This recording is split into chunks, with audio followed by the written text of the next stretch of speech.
Throughout the vastness of the multiverse, there lies a tavern. As you approach its doors, you catch bubbles of laughter that rise and burst into cheers as colorful groups of travelers find comfort in their bonds. As you head inside, the smile of the tavern keeper greets you. They're an otherworldly being with a bluish, corporeal form. They wear attire befitting of an innkeeper, and they have a large, cloudy nebula for hair, speckled with stars, which gently sways with their movement. Welcome to the Storyteller's Tavern, where stories are served like ale and a seat is open for you at every table. Tonight's special is the Sunless Citadel, an epic adventure of high fantasy with notes of friendship, danger, and most importantly, hope. Will our adventure survive the descent into the dungeon? Or is there a darker calamity taking root far from the sun's reach? It is a very sunny and very beautiful afternoon. There is a Tabaxi sitting at the bar, and they look anxiously left and right to see if their employer has arrived yet. I'd like at this moment for Ash to describe your character, please.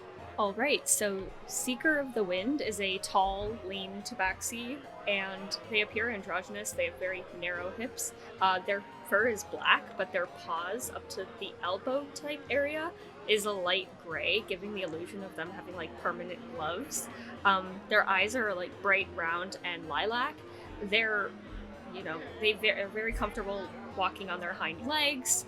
They hate being on all fours. They have excellent taste in fashion. They're currently wearing like a coat with like 2 rows of buttons, billowy pants with vertical stripes, and boots with soft soles.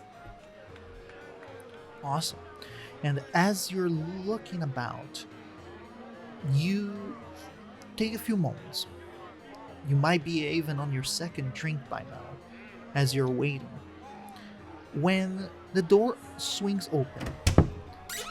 By it, you do see what seems to be a very unique individual. For this individual does not usually appear in this region. It is a bulky turtle. And I would like Luai now to describe your character. Alright, so Mortis is a elderly turtle. He stands at about 5'11". He has dark green skin and a bit of wrinkles on his face. He has friendly round eyes with gray irises, and he has a bulky brown shell, and he stands sort of a hunched back. He's wearing armored gauntlets and boots that are dark silver with gray accents, and he has a purple sort of cloak wrapped around the collar of his shell with a hood covering his head slightly. And on the front of his shell, there's sort of a painted, stylized symbol of a moth-like creature, painted in yellow. Mortis is interested in the quest that was advertised in a poster. He approaches the bar, asks about it, and the innkeeper suggests for him to sit at a specific table. Mortis then sits there and waits. It is a little bit shortly after that a very big, very fat, or maybe it's just the fur that causes this illusion of fatness, Tabaxi enters the tavern. This Tabaxi is eloquently dressed, best described as the fashion of the capital of this region in the land of Centri-Sul. Although the distinguishing factor is that the features of this fashion usually is for halflings, but this guy is wearing very big versions of that to befit his stature. He waddles all the way to the table and sits somewhat uncomfortably on the seat at the head of it. He greets Mortis, and with it, Seeker stands up and heads towards the table as well. For this individual is their employer. It is so good to see you, Seeker. And, I take it that you are interested in the quest that I posted? Indeed, yes. I came in search of a specific item. I believe you know to which I'm referring. Yes, that's in relation to the goblins that lives that are related to the quest. Yes. At the mention of goblins, Mortis lightly taps the back of his shell as if to like calm someone down. From inside the shell, they just hear like. With that, he goes, Well, we can talk more about the rights of acquisition a little bit later. I am under the impression that more people are yet to come, so let us just wait a few moments. Have you guys ordered drinks yet? I am going to get a drink myself. Oh, I've already got my drink, thank you very much. Well, I'm not much for alcohol, but I'll take something sweet. Well, I was going to ask the barkeeper for a glass of milk with honey. You can join me on that. Sounds interesting. I'll indulge. It's quite good, I recommend it. a servant then approaches. The orders are picked up, and a few moments after, they are delivered to you guys, given to you guys on mugs made of clay. You guys are able to enjoy the refreshing drink and quite sweet drink as well. It takes a few moments, and then as the Tabaxi is huffing and puffing, he goes, Well, I think it's more than enough time for us to start. Well, allow me to start by introducing myself. My name is that of Babe. and with that, the door swings open and steps in the character that Katya is going to describe now. All right, so you see as the door opens with a very loud creak, a figure that you can't quite tell what they are, aside from the pointed ears that kind of peek out from holes in their hood. They wear this long coat that is made of some sort of leather, and in between the panels, there are these scales that are kind of like ruined, and some are kind of falling off. You know, this coat looks very old and in disrepair and very, very dirty. This character, they have gloves that kind of go on top of it and hide their hands. They have like just kind of pants and boots, and you can kind of see flowing from underneath the hood like a nest of very messy black hair, and within the black hair there are white chrysanthemums that are kind of like put into the hair. The coat is kind of open at the front, and you can see that they're wearing a necklace that has like a moon shape, and then on their body there's these kind of wrappings, and over top of that there's like a rib cage. You know, pretty normal. And then on their back there is a instrument known as a hurdy-gurdy, which is a very weird instrument. So yeah, they're gonna slink in towards the bar and, you know, try to see if there's the meeting here with the poster in hand. The barkeeper, who looks at you with a mixture of confusion, weirdness, and even a hint of fear, it slowly points towards the table with the turtle Tabaxi and very large Tabaxi. hoping that you're going to go straight there and not interact with this barkeeper anymore. I just quickly, like, you know, as soon as they finish, I just kind of slink towards the table where they pointed at. As the character starts to make their way towards the table, you guys can hear the old Tabaxi, old and big Tabaxi, murmur under his breath, "Cat lady protects me." And the chair is pulled. The individual sits. Are you also interested in the quest that it was posted? Yes, I'm very interested. I'm so sorry that I was late. I had a bit of trouble getting into this place. It's a lovely little city you have here. Thank you. Years and generations of working on it. Welcome. I was just about to start introductions. My name is that of Baver Under the Sun, although you can call me Bave. I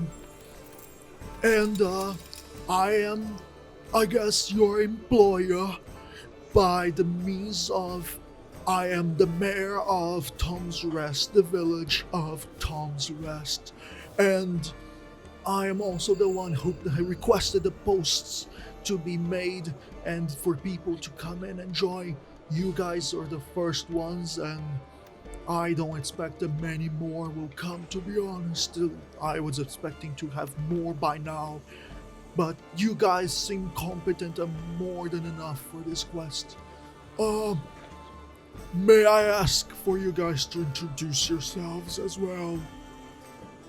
Oh, I don't mind getting started. I am, after all, a citizen of Tom's Rest, and I feel like I should be the one to first introduce myself. I am Seeker of the Wind, but my friends all call me Seeker. Hello there. I am Mortis. I am a warrior of She and a wanderer of the Ashen Cloak.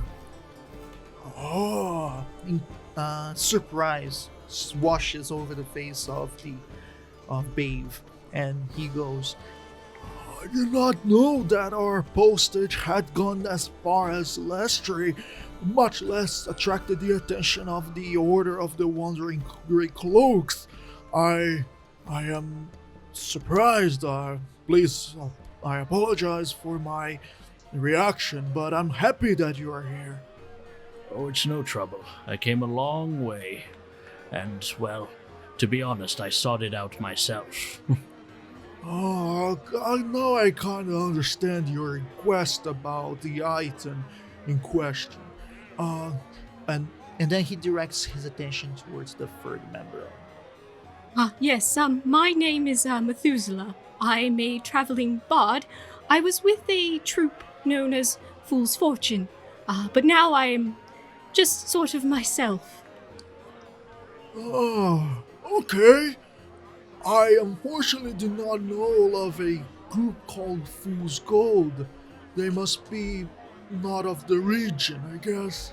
Fool's Fortune. Well, we sort of travel around in a lot of places.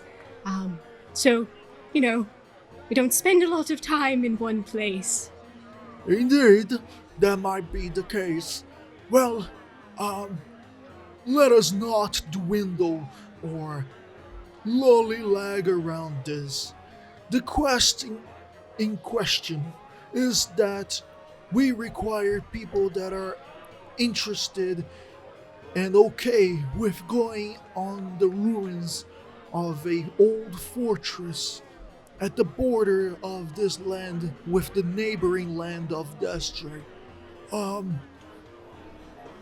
Nobody truly knows the name of this fortress, but nowadays it's called the Sunless Citadel. And that is due to the fact that this place has been enveloped by the earth. Therefore, it's no longer catches the light of the sun. You know what I mean now? Yes, that's a very artful name. Yes, a group of adventurers from this city. It's actually from the religious temple of the cat lady here at the city. They too undertook an endeavor to adventure into the citadel and procure an item that it is known as the apple of virtue. This apple has been known to whoever eats it to be cured of any ailment and illnesses, if you believe the rumors, of course. Not much is known by this apple, and I did not make up this name. Who did it, actually, was the goblins, who seems to reside within said fortress citadel, and they, every so often, maybe once a year, they appear by the nearby roads to sell slices of said apples for quite a small fortune, might I add. Our priests and priestesses were interested in understanding the healing properties of said item and went to sort out said goblins. Unfortunately, they have not yet returned. We have no knowledge on what the name of the goblin clan lives there, or why these very competent members of our church have not yet returned. Therefore, we would like to call upon you guys to go to the citadel, find our missing members, and return them safely to us. Of course, if by any reason, unfortunate reason might that be, if they are not safe or alive, please bring to us as proof that you guys found and confirm their demise the cat lady's ring. Every member of the church wears one on their ring finger. Collect those and bring it to us, saying which member was the one that you took it from, and that will be considered as if your mission was successful as well. Do you guys have any questions on the matter? When Faith mentions the the signet ring, Seeker is going to hold out their paw. This is what it looks like, so we have this for reference. Oh, are you a member of this sort of cat worship? Yes, I am. Most of the folks in Tom's Rest are followers of the cat lady. Interesting. I am unfamiliar with that doctrine. What can you tell me about it? Well, the cat lady is a very important religious figure, and the myth of her, well, people say it's a myth, but basically she was this woman who rescued cats, and, well, we worship her. And the first temple of the cat lady is actually the one that's here in Tom's Rest. Fascinating. You know, one of the great gifts of travel is getting to explore the cultures of so many distant peoples. Oh, I do know that very well. I don't have much experience with travel. I've lived in Tom's Rest my whole life and haven't really gone many other places. Well, I do think we should get back to maybe asking questions before we go deeper into everyone's story.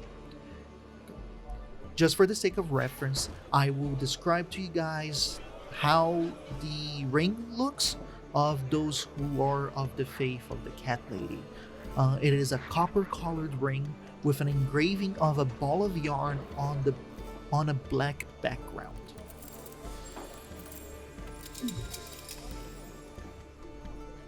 And that's what you guys see at the hand of Seeker. Well, I do have a question. Since this place is so close to Destry, Are the dragons that live there by any chance a threat in this citadel, or is it just the goblins? The dragons of Destry, although there are more of a focus of dragons in the region than compared to others, they are not really an issue anymore. At least their presence is almost insignificant. The Dragonborn in the area are very keen in keeping the safety of those who live or pass by Destry, and if the rumors that I hear are accurate, any closer to a powerful dragon that tries to take hold in the land are swiftly dealt with. So yeah, I don't think the dragons will be much of a concern. I don't even think there is a dragon in the area. Well, that's a relief. My last encounter with a dragon did not end well for me. Yes, I too have some experience with dragons. They're not good creatures, they're not very nice, most of them, any ones that I've met. But last I was there, they were a bit of an issue. So I'm not sure if that's the case from what I've experienced being in Destry. I'm so sorry to hear that, but do not worry, the Dragonborn there, they are very vigilant about any draconic takeover from any of the newer and younger worms. But any other questions? Could you perhaps tell us more about the adventurers that went missing? There were 3, and the one being the leader of the group is that one called Faith. Her full name, Faith of the Lady. She is a priestess of our church here, and she was leading this group together with the knight Sir Bradford and a scout called Sharwin Hukru. Although it was reported that on one of their nights searching for the goblin clans in the nearby region of the Sunless Citadel, they were ambushed by the very same clan of goblins. Sharwin was the only one that got to escape from the area and reported that both Sir Bradford and Faith were taken kidnapped by said goblins. Although wounded, she was able to get to us quite alright, and now she's recuperating just fine. Sir Bradford, of course, being a human but devout faithful of the cat lady, he was meant to serve as protection to Faith. So hopefully they are still okay and alive, although it has been a few days now. Well, what sort of things might we run into in this citadel? Is there any sort of dangers? We do know of the goblins, then. Goblins are a very nefarious folk.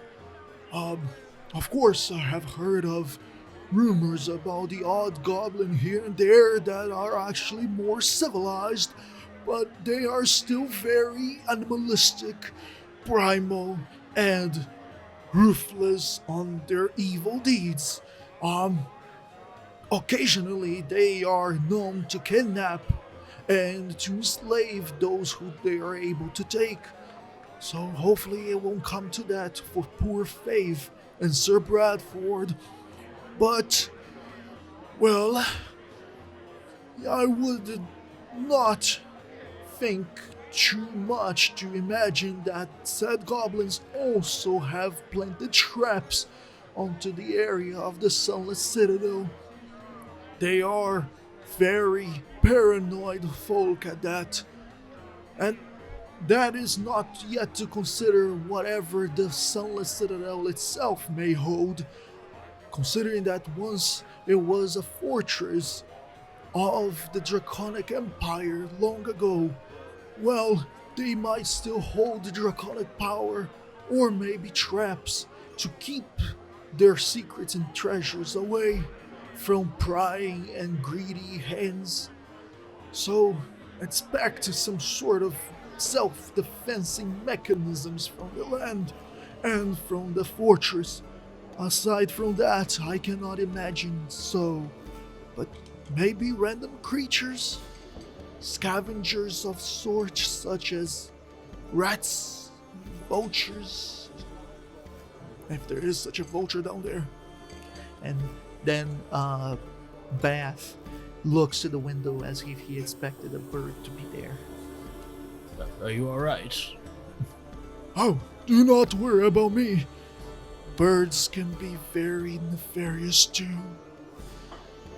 By the way, anytime this Bath brings up the Draconic Empire as if it's in the past tense, Methuselah just gives the surprised Pikachu face, but no one can see it.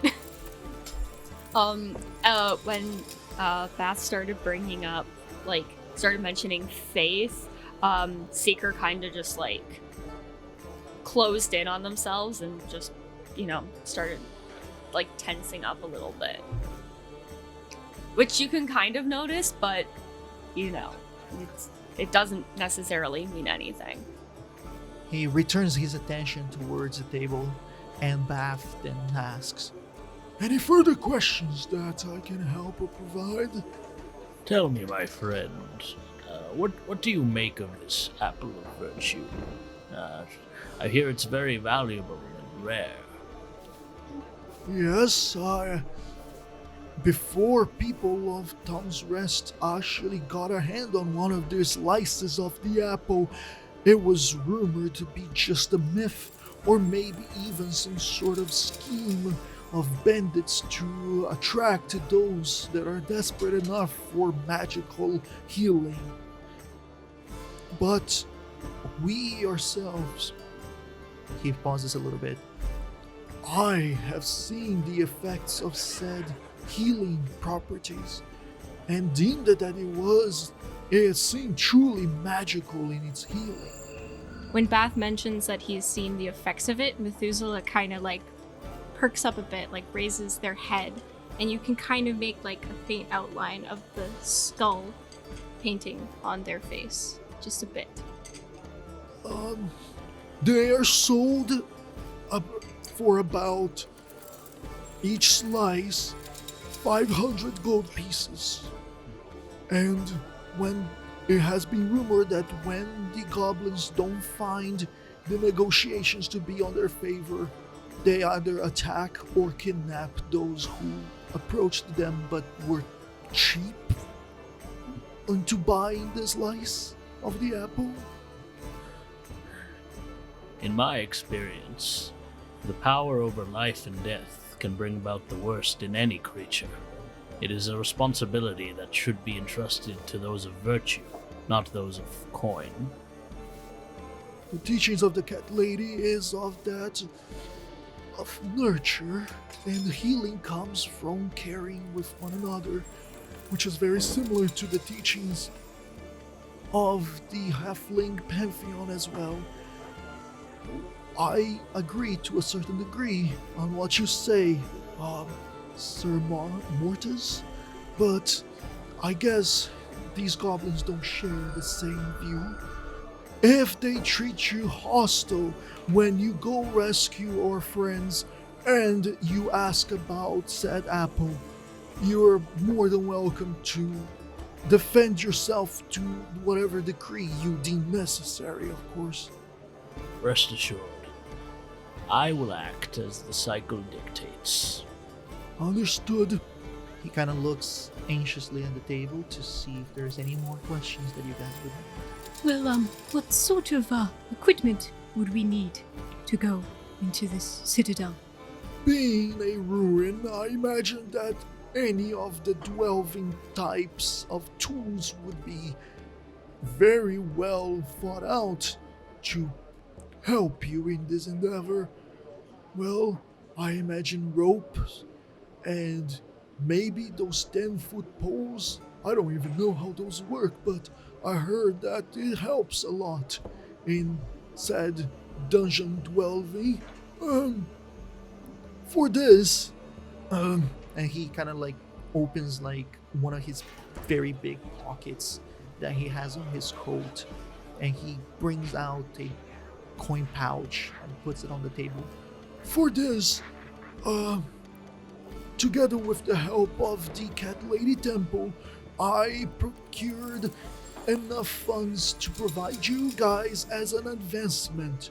There is within this pouch a total of 300 gold pieces, to which you guys are meant to use for any purchase of items or anything that you deem necessary that will help you in this endeavor. Feel free to use it and share it amongst yourselves or buy it for each other. That's part of the payment and part of accepting this quest. Yes, Seeker, I saw you trying to talk. Go for it. I just wanted to say that the Temple of the Cat Lady is available to host our guests as well. I was speaking with one of the priests, and we agreed that that would be best. Indeed. Your generosity is much appreciated. And he just sort of bows his head towards Seeker. Of course. It is important to say that this is meant for you guys to procure tools and items that will help you in this endeavor. If you guys decide to keep the tools, to give it back, or to divide it among yourselves, it's up to you guys. As well as anything that you guys find within the ruins, the fortress itself, you guys will have to decide amongst yourselves how to divide said items that you guys found, if you guys find anything at all, of course. Aside from that, I want to also say that as a reward for bringing back safely the members of our team, or maybe just one of them, or just the rings as well, we will reward you with 125 gold pieces each. I suppose that's agreeable. Yes. These people are very dear to us. Although the price is steep, we are not willing to be cheap with their lives as well. The high value of the coin is to signify how much we care for them, and that no value price is too little for their lives. He kind of shuffles in his seat, showing the uncomfortable seating that he is in, but he is ready for any other questions. Well, I suppose that for the coin, we can just divide the 300 between us, as there are 3 of us. Yes, that sounds agreeable. Alright. In that case, feel free to come by my abode. If you guys have any other further questions, I will make my exit now. He struggles to get up, but he actually is able to shift his weight enough to get out of the chair. And as he stands to the best of his abilities and as much as his weight allows it, he bows to you guys and goes, just present whatever you find, whoever you find, to my place or the Cat Lady's temple. Either or will be accepting it and concluding your quest.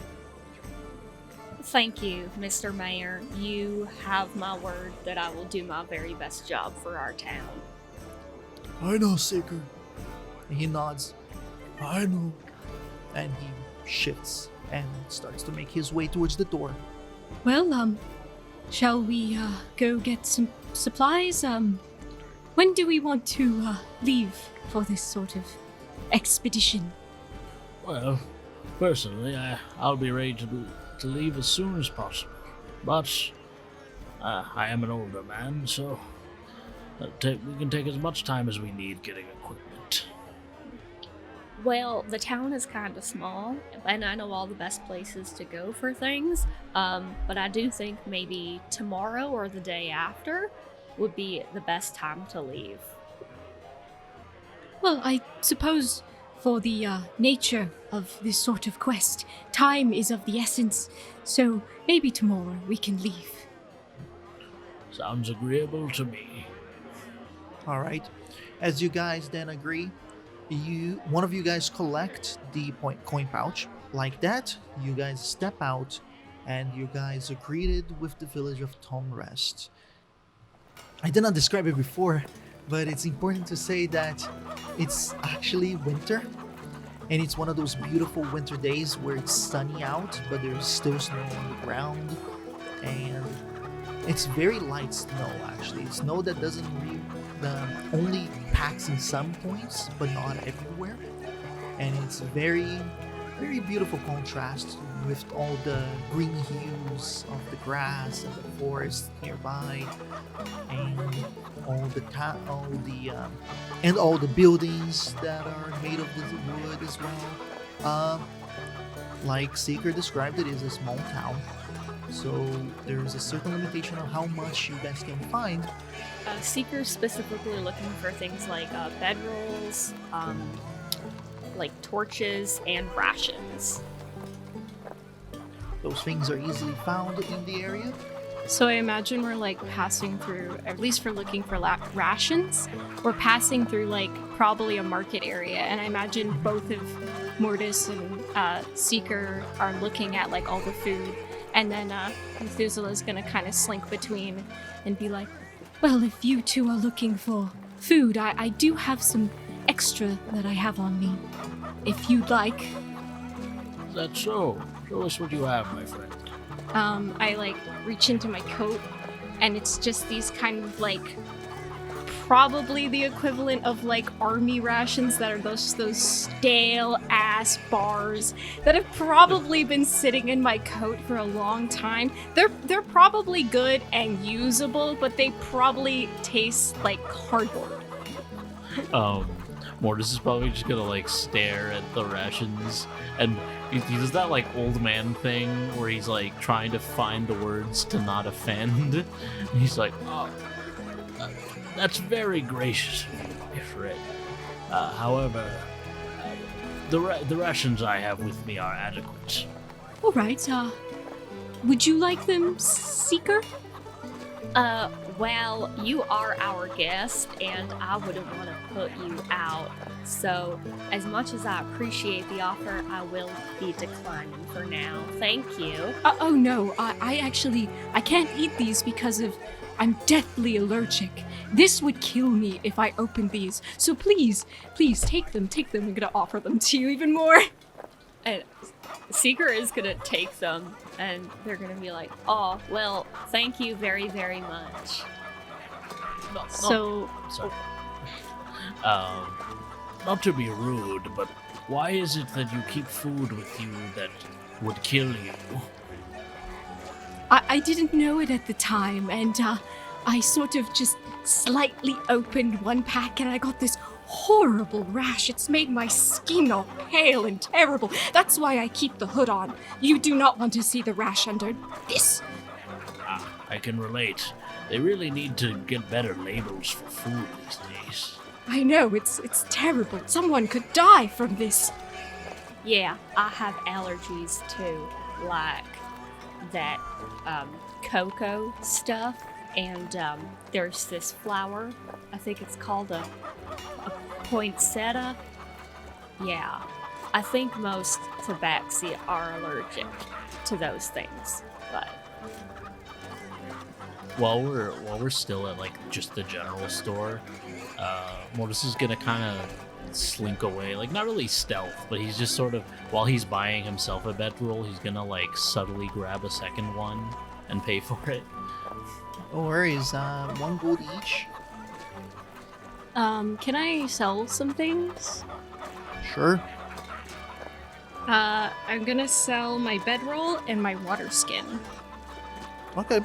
So you approach one of the stalls, make your case about how these bedrolls is too old and you don't want it anymore. No. I'm not saying that it's too old. I'm gonna say that it's actually luxurious.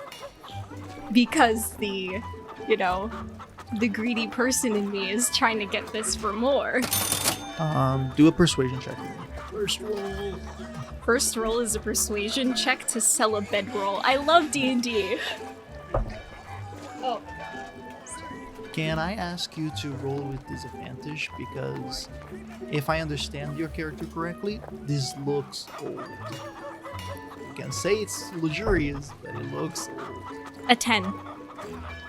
Lucky for you, this Tabaxi in front of you, it's more interesting collecting things than actually seeing for what it's worth. So it accepts it for the full price of what a new... Can I actually try something different then if I notice that this person is more about collecting? I'm gonna try and be like, Oh, well, this water skin you see here, it's from Destry. I took this from a dragon lair. It is worth a lot of money, and it's rumored to be magical. Considering your check and how the person is, I'm gonna say that... What? I would argue that this is something check? else because it is deception. Valid, actually. You roll a deception check. Bro, I'm straight up lying. Do I get advantage? Yes. It would look old and yeah. Methuselah is gonna be the character that I roll shit for. But that's not too bad. That's the 13. The person catches a lot of interest, and this Tabaxi then offers a full gold coin for it.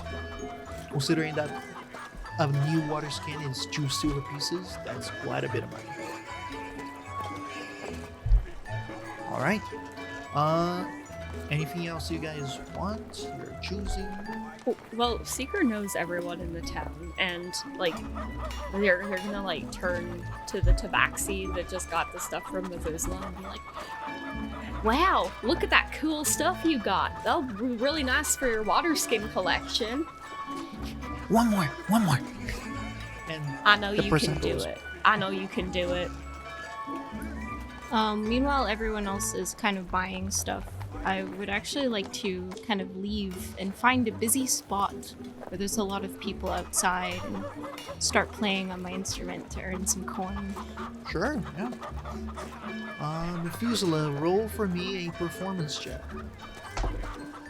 I'm doing so bad this time. God, it's finally catching up. That's a 13. So yeah, in the freezing cold, I take out my hurdy-gurdy named Yorick, and I just start playing in the freezing cold. After a good hour or so of performance in the city square, people seem to be more interested in other things aside from your music.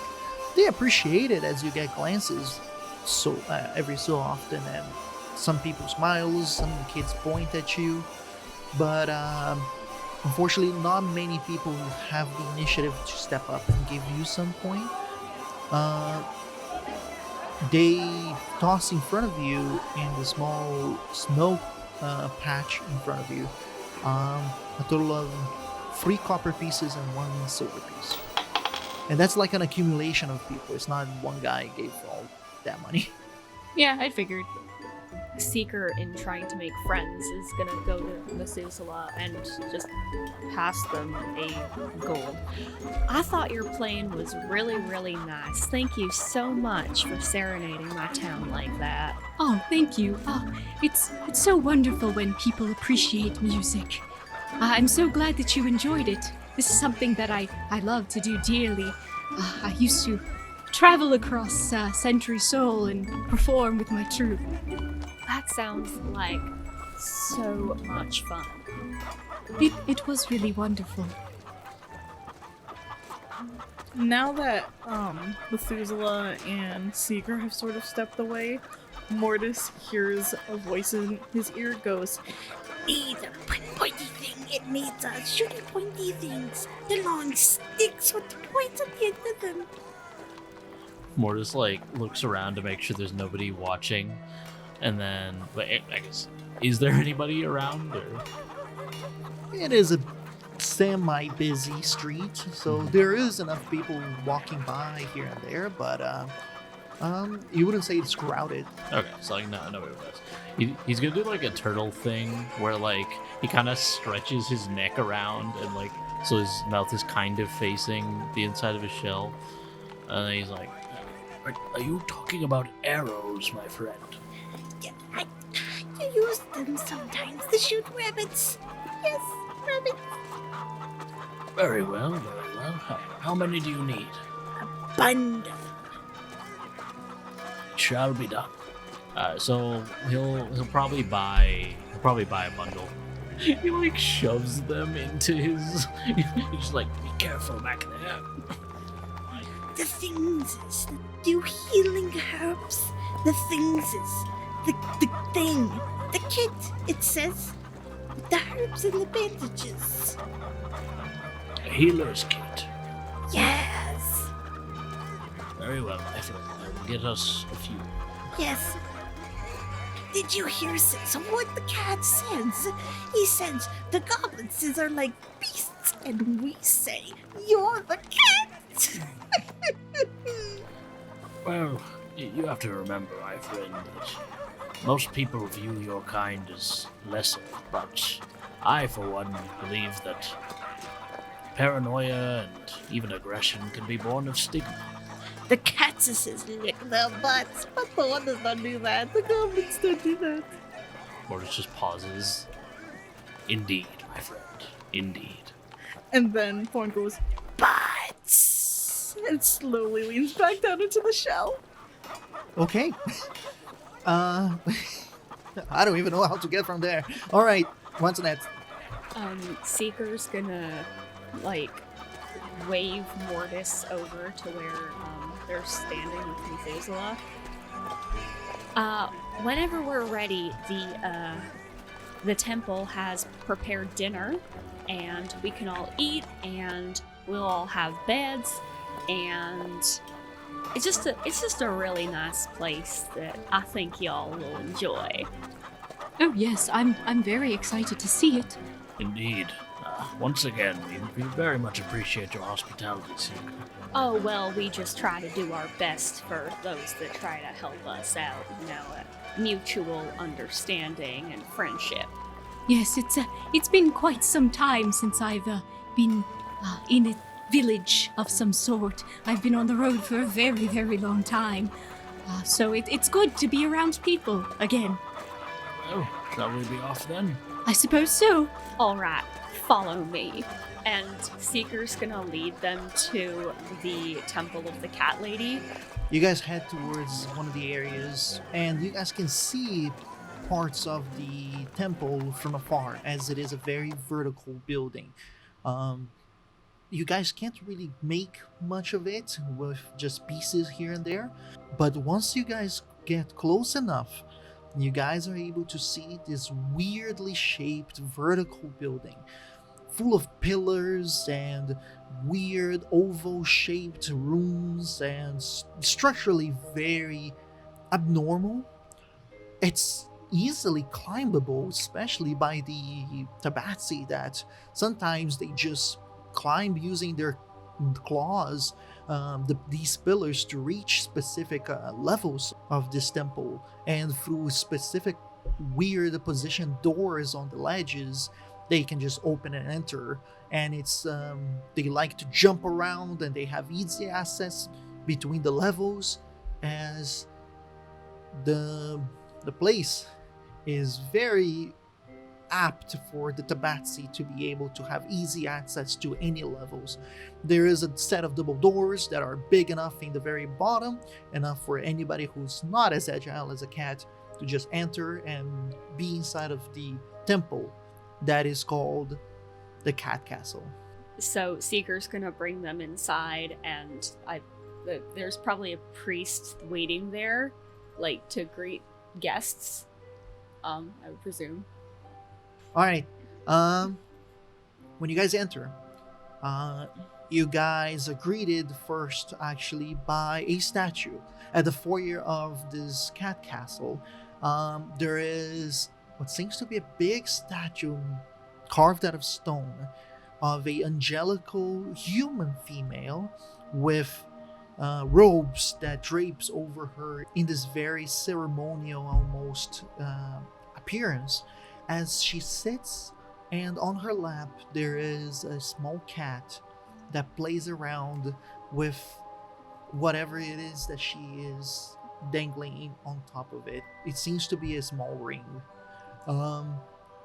And inscribed on the base of the statue, it says, "The cat lady or lady and her cat, who has become our father and the origin of all Tabaxi." It takes you guys a few moments of looking around this structure. I wouldn't even call it a building.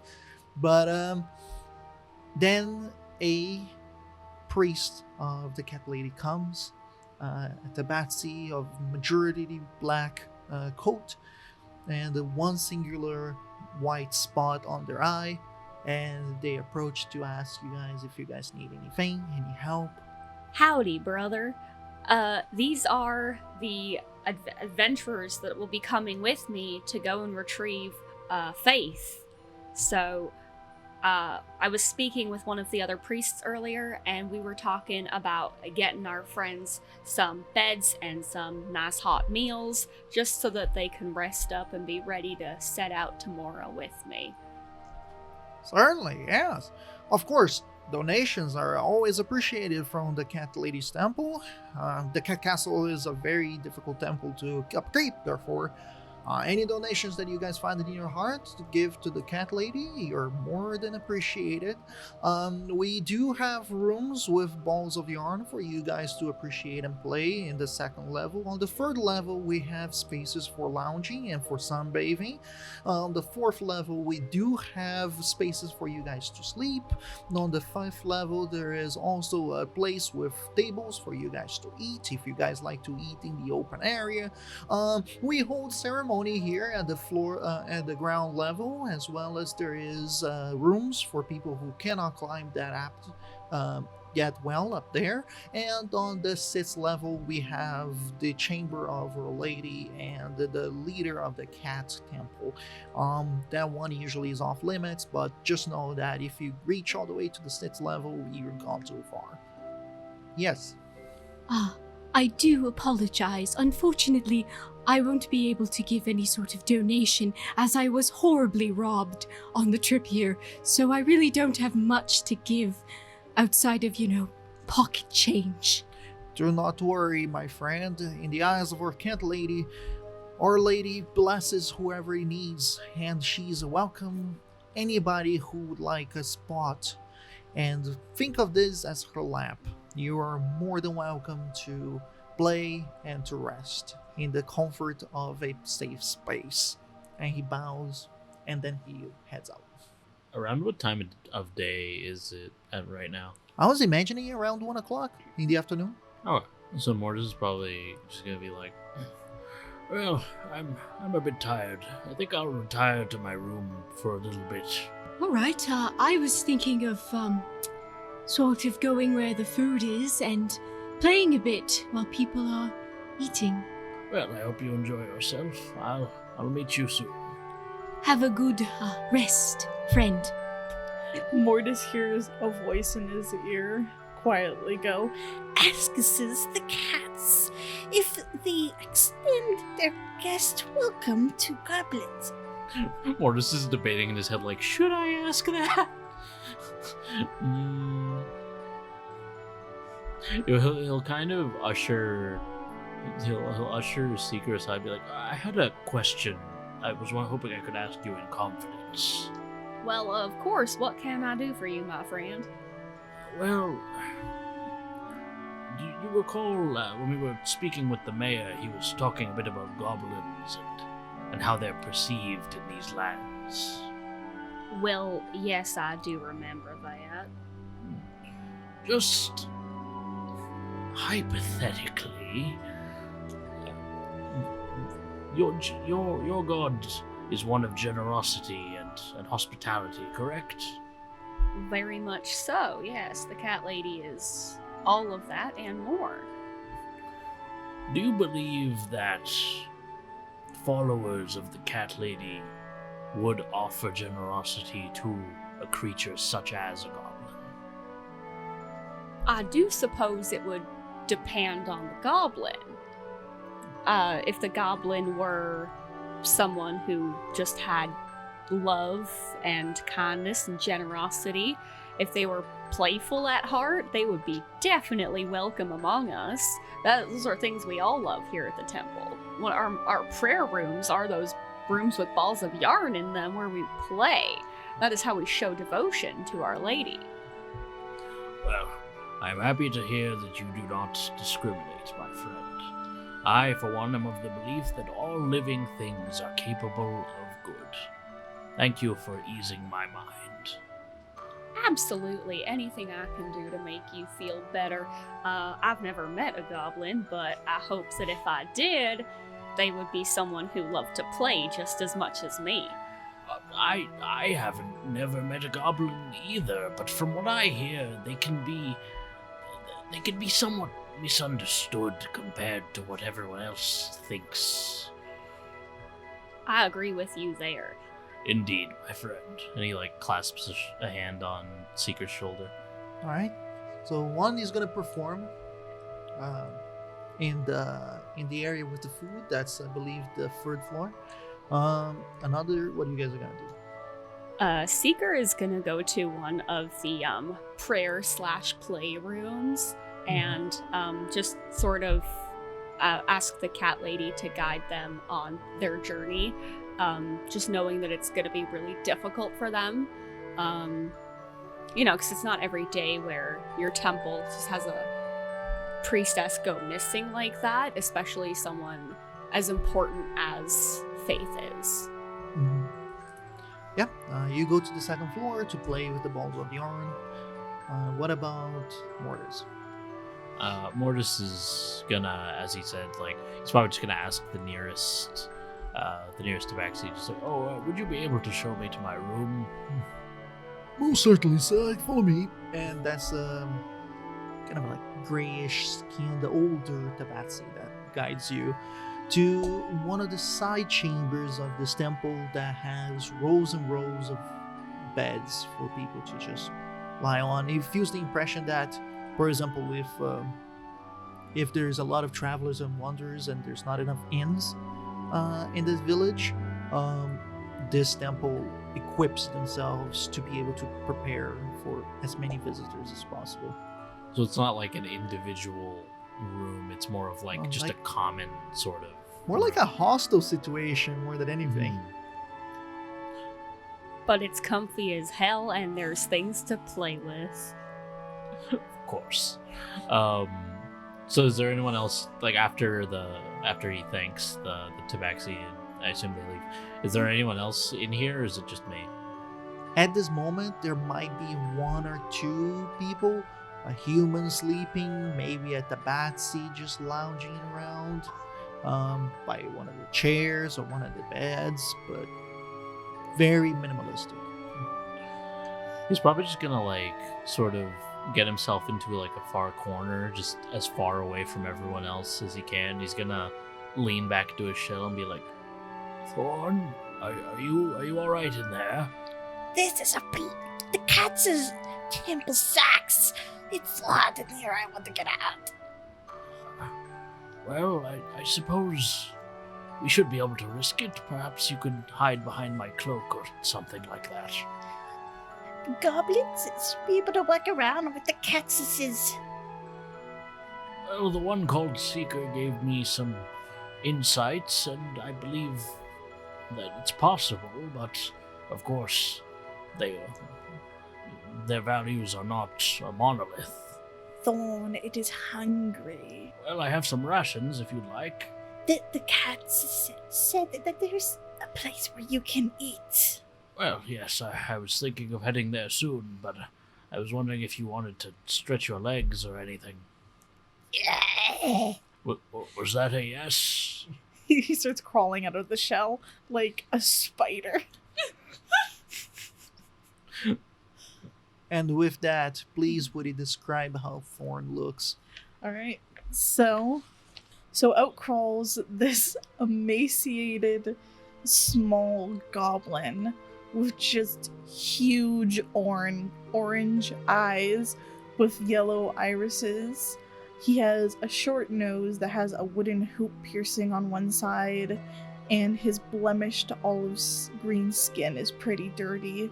He has this very long smile with sharp teeth and long pointed ears that are just filled with little piercings of mostly bone. His hair is basically a tangled rat's nest. It's orange with these green braids where his sideburns are, and weirdly enough, there are what seem to be like dried butterfly wings just tangled in it. He's wearing this long sleeve hide, and a lot of his clothing is just tattered and dirty.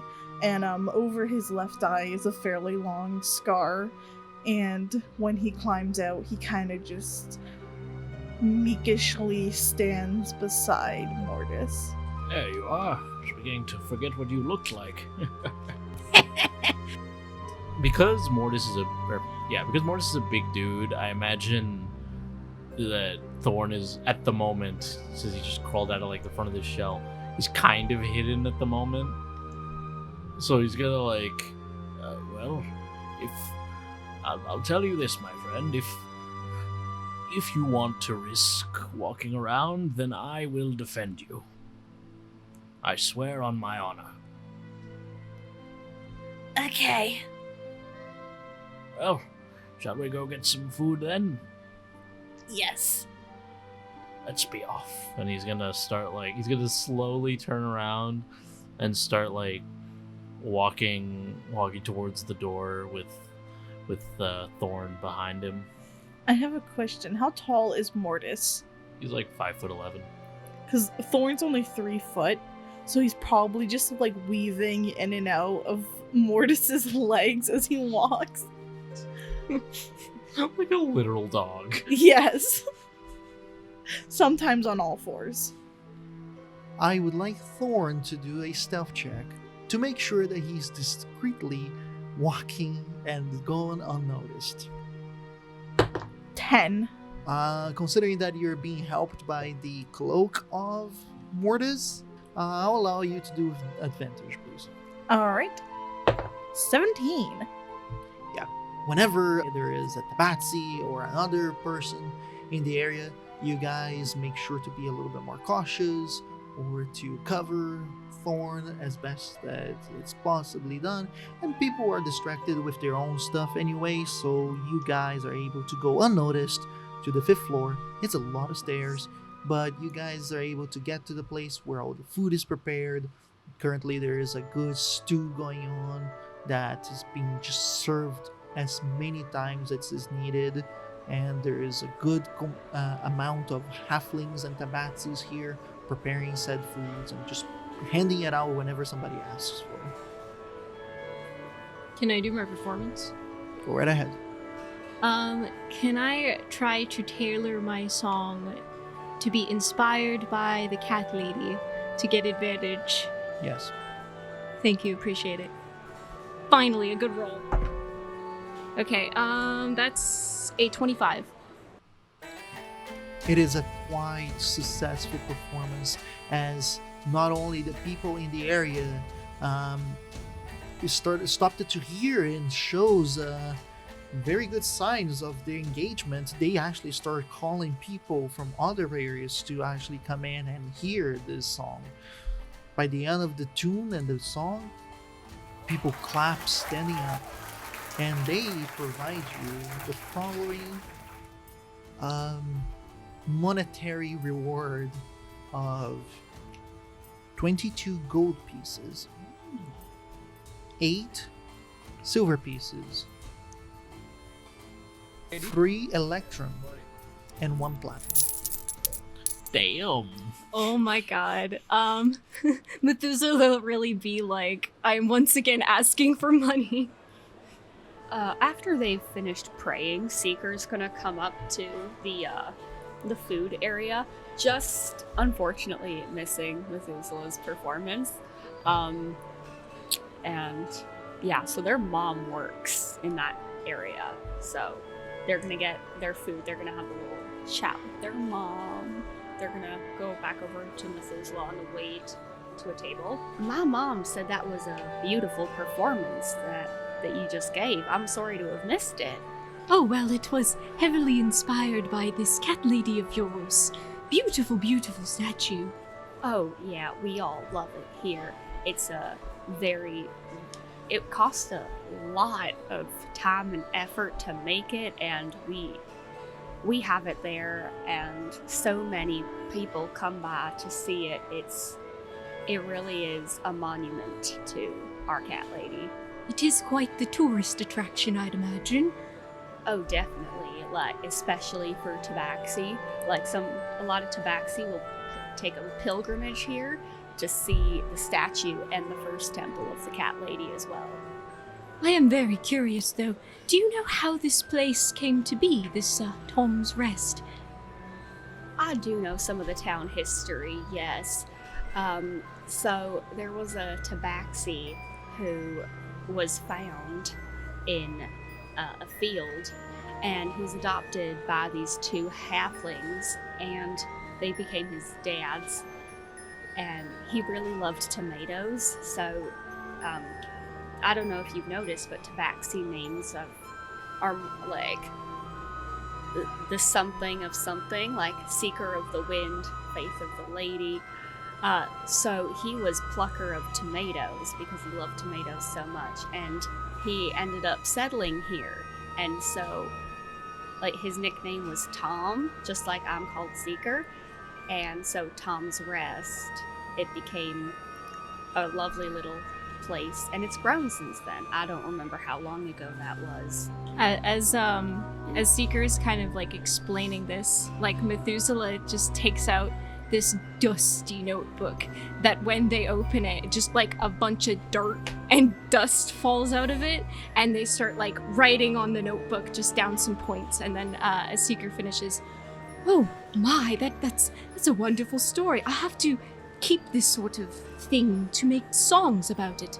I'm really inspired by the history of places, especially since I've traveled a lot.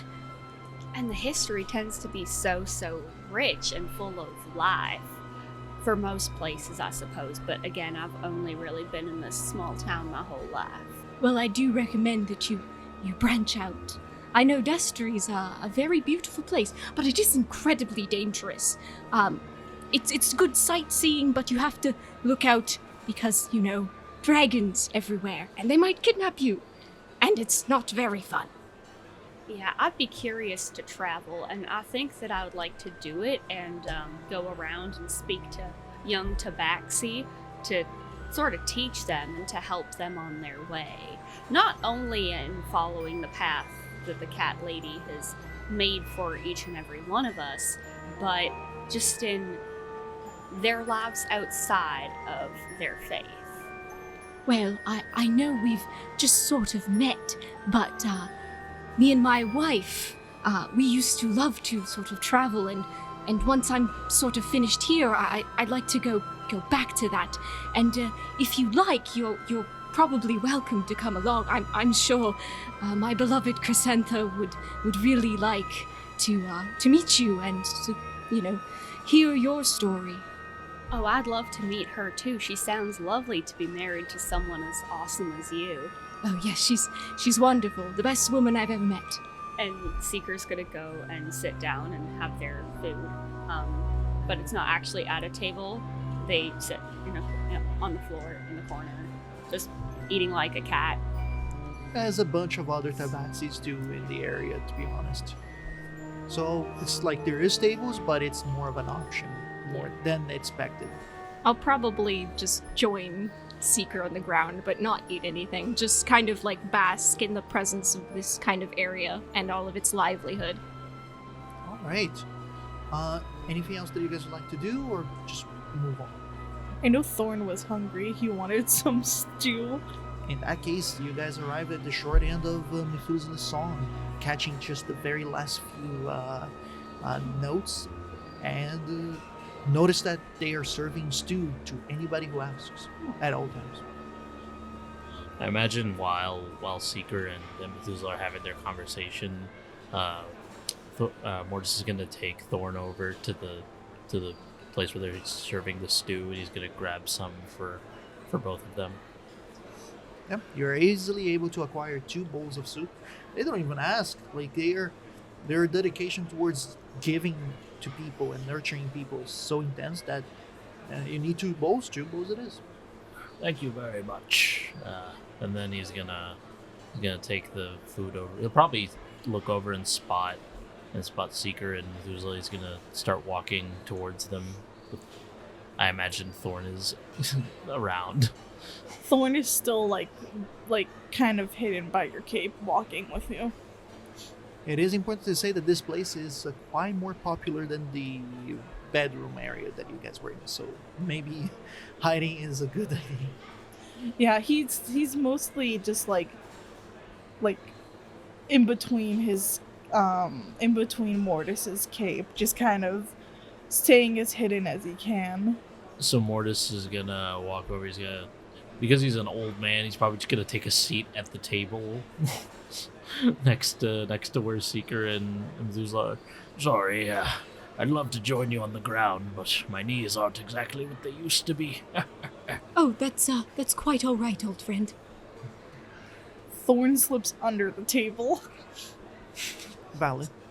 So like, Mortis has his bowl of stew on the table, and then he sort of like tries to sneak the other bowl under the table. Can I try to see that?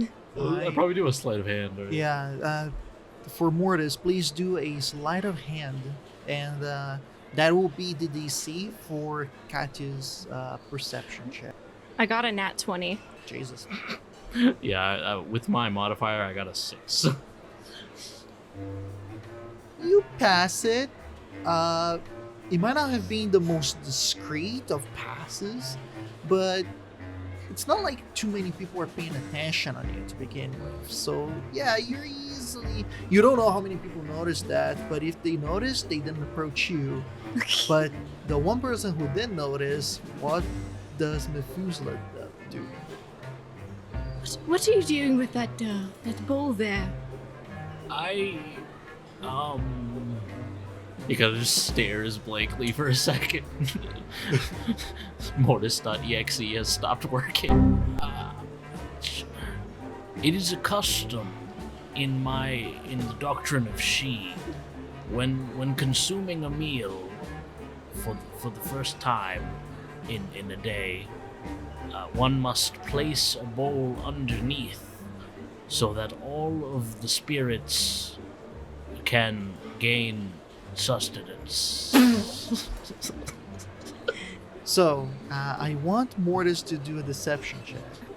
The only one contesting it is gonna be Methuselah, but I want the passive insight of Seeker to be like a DC as well. If the check of the deception goes higher than your passive insight, that means that you believe it, the Seeker. But if it goes below, you go like, that's weird. Not 20. That's a 10. That went over mine, which is 11. Good to know. Of course I get a nat 20 on that. It is so nice to learn new things about new cultures, isn't it? As you guys all, at least all the Tabaxi who were listening to this conversation, they all nod like, ah. I sort of write that down in my dusty notebook to just trying to like keep track of that in case I write a song about She. Mortis, by the way, he's not supposed to be a good liar, so I feel like in the back of his head he's like, how did I get away with this? The fact that Lestri is on the other side of the continent, pretty much. Pretty much, yeah. Can I just say that meanwhile, while all this is happening, the moment that Mortis gave the stew to Thorn. He's just been like devouring it, and he's like, I don't even care what's happening above me. Yeah, and the fact that this conversation, this blatant lie took place, is distracting people enough for people not to notice the jittering and the and the violent drinking of the soup is going on underneath the table. I imagine Thorn eats his soup. He has a spoon in one hand, and he's eating like proper, and his other hand is just like scooping. So it's like fighting between two realms. The two techniques of eating soup. The duality of man. Of goblin. And just so we're clear now, because most of the teachers from the temple have heard this, that is the only thing Tabaxi children in the temple will learn about your faith for generations. Iconic. All right. So after that, you guys spend the time, rest, maybe go play a little bit on the yarn room on the second floor, and then when done, hours later, you guys then head to sleep. There's no designated beds, so it's literally whichever bed is free at the moment, you guys can go at it. Yes. Seeker, because they've lived in the temple their entire life, they're gonna go back to like their family's quarters, which is they'd keep this secret, but it's not necessarily like their parents' apartment, it's somebody else's apartment. You go all the way to the 6th floor, where it's more meant for the people of the temple instead of actually the rest of the congregation and the pilgrims and stuff like that. So yeah, in this level, you're able to get yourself your own quarter and you sleep in it. Curled into a little ball like a kitty cat. How does Thorn sleep? How is his setup on this? He crawls back into Mortis's shell and he sleeps in there. Valid. In the back of his head, he's like, I paid good money for that bedroll, but I suppose this will do. Before Mortis goes to bed, he's going to sort of just sit at the edge of the bed they provide him. He's going to take out his holy emblem, and he's going to recite a prayer to She. Valid. You recite your prayer, you feel closer to your god, and then you rest. As part of the prayer, he's like, my deepest apologies for the deception that I have committed. I hope that you see that I did it to protect another. And with that, you feel connected to your god and go to sleep. Doesn't seem like any repercussion happened for that. Methuselah, what's up? I'm actually not going to stay in the temple. I'm going to probably wander off and find a tree to rest under for like 4 hours. And before I go to sleep, I'm going to play kind of a somber song for Chrysantha. You do so. Easily on the outskirts, you find a small tree on the tree lines of the small patches of wood here and there. You rest contemplating life, universe, and everything else for 4 hours. And then you start playing your song.